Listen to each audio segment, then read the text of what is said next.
Hello, in this video we're gonna check if there's a dual SIM slot on the NOKIA G22.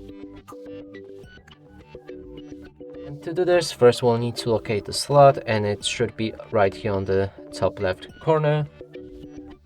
Let's take a SIM needle, stick it inside this gap and open it up.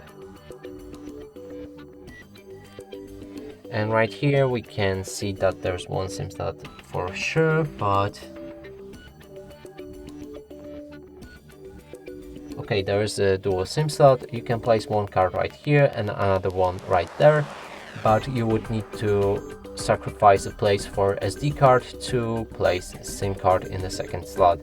And that's it for this video. Hope you like it. Please consider subscribing to our channel, leave a like and a comment below.